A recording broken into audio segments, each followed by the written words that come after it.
Yeah,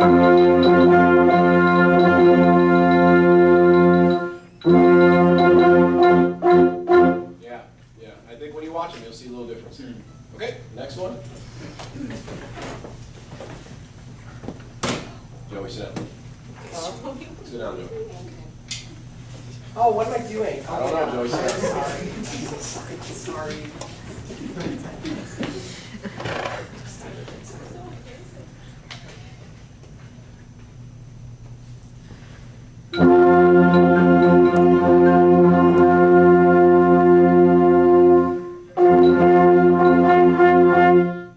That kind of thing, right? Do it again.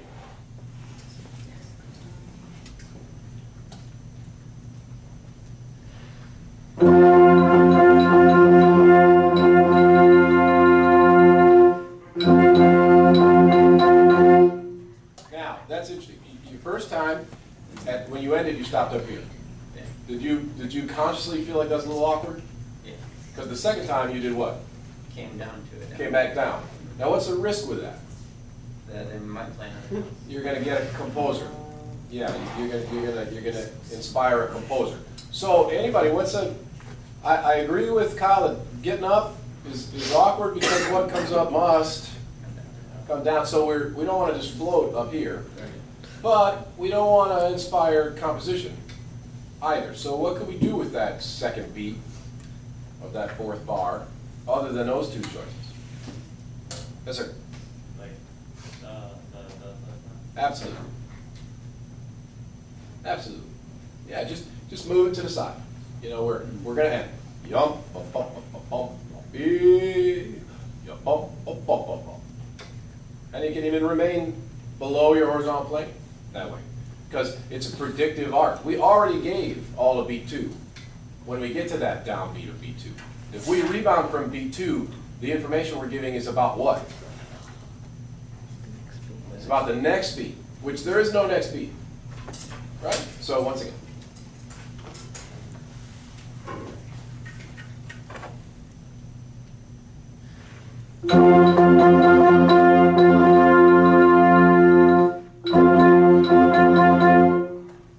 But you practice it a different way. Okay, so just something to think about, and we'll do it again Friday. We can see if that comes more natural. Okay, last one. Let's try this. Let's play the left-hand side. Go ahead and play a B flat to correspond with the right-hand side's F, and a rather low one, whatever that means for your instrument. So it will be a bottom of a perfect fifth.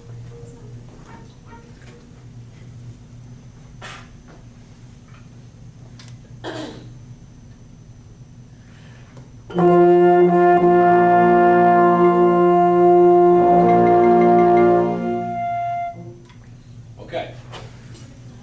You like how that worked out? At least not the first bar. Okay, you like the second bar? A little bit better than the first, but not entirely. Okay, we'll do it again. Or, if you want to take a moment, change your plan. It's a good opportunity to think, right? Because we're in this moment. Did it not work simply because it was new? Or did it not work because it was a bad plan?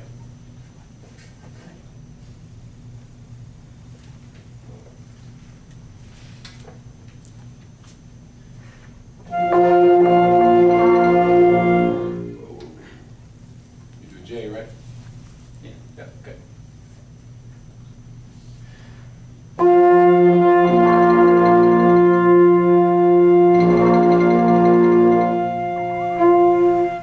Okay, so players, give them some feedback.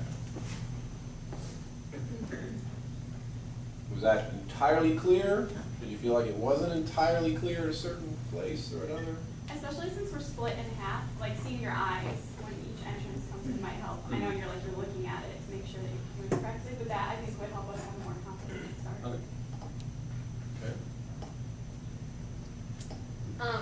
Maybe the bottom line, like their note isn't a pronata, so maybe you don't even need to release them because that could confuse us because we have a pronata. Just Kate's read in my mind right there. I mean, I don't think an eighth note tied to a quarter note within a quarter rest really needs a release. What's it need? Beat 4. Just needs beat 4. Right, they just need to know where beat 4 is. And I think you got some of these guys on the right, a lot the first time, and even some still the second time, that released because they saw you make a release gesture. When I'm playing a fermata and I see the conductor make a release gesture, I'm probably gonna release. And the younger the student, the more likely they're gonna release, because what's the other option? If you don't release and you were supposed to, you're that person, you know, playing. So young musicians will always bail out before they risk the embarrassment of being that person squeaking out into the silence. Okay, so I think this last bar, just give a nice clear 4 and reinforce with the upper folks that they keep sustaining. I think these guys, if just left alone, will do their job. Try again.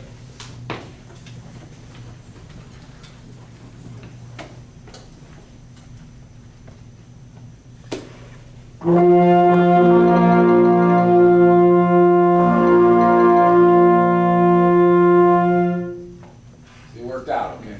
Only thing you might add is an open left hand toward this fermata, just to reinforce that they're hanging out there again. And that stopping of the stick on beat 4 there, even though it's a fermata, it does kind of imply that we're going to stop something. All right, Kyle, great job, man. Appreciate you doing first. Spencer?